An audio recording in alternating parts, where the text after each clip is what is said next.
Last year, more than 6,000 U.S. veterans died by suicide, and that's about 18 every single day. Now, the president has deployed a lot more troops to Afghanistan since taking office, going from around 30 or 40,000 during the Bush administration. It'll be close to 100,000 U.S. troops, but he wants to start withdrawing basically a year from now, hoping that the Afghans can get the job done. Is this strategy a good strategy in your opinion, or a bad strategy?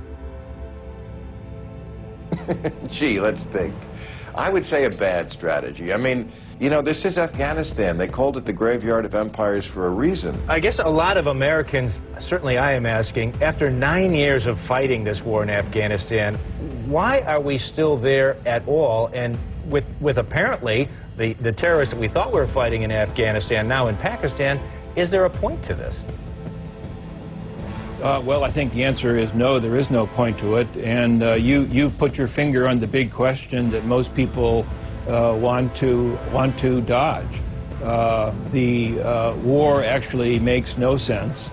If the object of the exercise is to reduce the threat posed by violent jihadism, there's a lot of evidence to suggest that invading and occupying and trying to transform countries has the effect of exacerbating that threat rather than reducing it, giving the impression that we are engaged in a war against Islam. And Afghanistan, along with neighboring Pakistan, provide two clear examples of this misguided strategy that the Obama administration inherited from the Bush administration and is continuing today.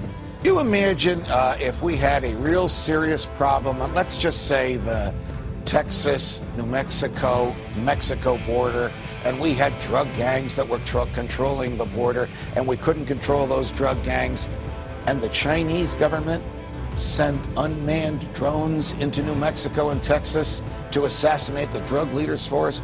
Would we put up with that for 5 minutes, and yet we expect the Pakistani people, 1,000 of whose innocents have been killed by these drones, to tolerate it in the name of fighting terrorism? To Afghanistan, where authorities there are ushering in a new season on the calendar, poppy harvesting season. And in a radical change of tactics, U.S. and Afghan forces are now leaving the farmers alone and targeting someone else. Raids like this one are the centerpiece of a new U.S. anti-drug strategy for Afghanistan. Instead of destroying poppy crops, which punished farmers, they now target the traffickers. In its own surge, the DEA has increased agents here tenfold in the last year. And for the first time, it works hand in hand with the U.S. military. Barack Obama has unleashed the power of 57 drones to kill human beings in Pakistan. Now, A, we haven't declared war on Pakistan. B, how do they know they're killing the right person? C, this is a violation of the law of war.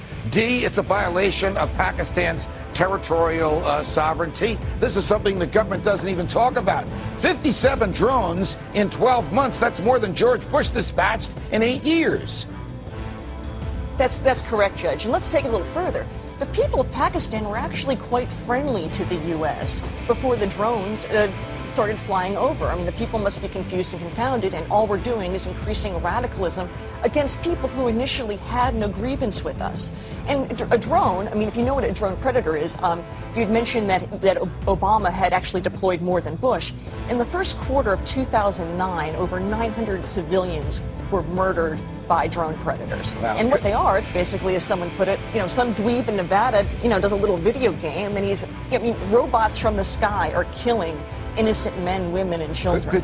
Around 2 million people in the troubled district of Swat in northwestern Pakistan were forced to leave their homes last year when the government launched a military operation to oust the Taliban. A year on, 250,000 people are still living in the main displaced persons camp, and the government's telling them it really is time to go home. Many people, though, say it is just not safe to return. It is incredible to stand here and see such a tangible example of really how big Pakistan's problems are. This refugee camp is nothing less than a city that extends as far as you can see in every direction, and it's packed with people who, in spite of the government assurances, say they can't return to their villages because of the destruction caused by the fighting. When the American people elected President Obama, the country was promised change. Yet there is very little difference between President Obama and President Bush. Take a listen. Then Senator Obama and practically every single Democrat relentlessly criticized President Bush and his administration for engaging in an illegal war in Iraq. Now fast forward to today and ask yourself, how has the U.S. foreign policy changed? The truth is, it hasn't. We are still entrenched in Iraq. We are fighting two other non-declared wars in Afghanistan and in Pakistan.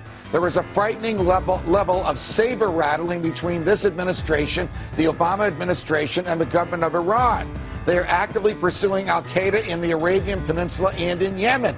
And President Obama, of all things, has extended the Patriot Act, allowing the U.S. government to continue to spy on us and allowing its agents to write their own search warrants in direct violation of the Fourth Amendment to the Constitution. There has been no change. Now, continuing political uncertainty in Iraq is contributing to a rise in the number of civilian deaths. A new report by Amnesty International has warned. When he was in the Senate, President Obama railed against fighting a war that wasn't lawfully declared, railed against the NSA spying on innocent American people, railed against self-written search warrants by federal agents. He gets to 1600 Pennsylvania Avenue. Suddenly the world looks different, and he continues all these policies. What the heck is going on? Well, to be fair, and be it far from me to ever defend Barack Obama on anything, he was very, very clear that he was going to expand the war into Pakistan. He did not hide that from the people. He said he wanted to increase the war. The one thing he did say about Iraq was that he was going to draw down the troops, and ever so slowly and with missed deadlines, we're seeing today a slight drop of the troops in Iraq. If anything, I would actually dare say that Barack Obama's foreign policy is slightly worse than George Bush's, which I didn't think was possible. The pragmatic question would be, how does any of this make us any more safer? And it has not. So I don't think it makes us safer at all. I think it wins us a lot more enemies, Angela, don't you? Like the families and friends and colleagues and government officials of those innocents who've been killed. Robert Pape, Dr. Paul, so many people have come on, I know, and discussed this with you as well, that this is creating blowback, which is a term where what happens, colonialism, occupation creates terrorism. This is a common theme throughout history. It's not because Islam directed them to kill Americans several centuries later. What it's doing, it's creating resentment from people who don't wish to be occupied by a foreign government and don't wish to be slaughtered. What really is driving me up the wall is the government wanting to use the tools of war without declaring war. And then I thought to myself, if the government actually declared war on a country or a group, and then that country or that group surrendered, the war would be over. But by the use of an authorization to use military force, which is what President Bush got from the Congress and handed to President Obama, this is as open-ended as can be. He can, if he follows the letter of this authorization, attack any group in any country anywhere on the planet if he can make an argument that he's doing so in order to fight terrorism. To an extent, the Congress gave American presidents more power than it would have if it had declared war in the traditional sense. That authorization didn't make it more legal. It basically is a free-for-all that's creating chaos and lawlessness in this country. Well, we're not respecting the rule of law. No, we don't respect the rule of law. I marvel at some of my colleagues who want to prosecute people because they commit acts of war outside of uniform. Question: how many Americans are committing acts of war outside of uniform in countries against which we haven't even declared war? I couldn't even think of what that number is, but it's well into the 5 or 6 figures. Senator Joe Lieberman announcing plans to amend American law to strip you of your citizenship, not if you're convicted of anything, not if you're even suspected of anything, but purely on the basis of the government deciding you have bad affiliations. Automatically deprived. It should be noted that Senator Lieberman is a little unclear on his facts here. If you are arrested in the United States of America, the reason you get due process rights, the reason, for example, you get read your Miranda rights is not because you're a citizen. Even foreigners arrested here get due process and get read their rights. The reason you get due process if you are arrested in America is because this is America. Remember? We called Senator Lieberman's office today for clarification on his call to strip Americans of their citizenship without trial and without due process.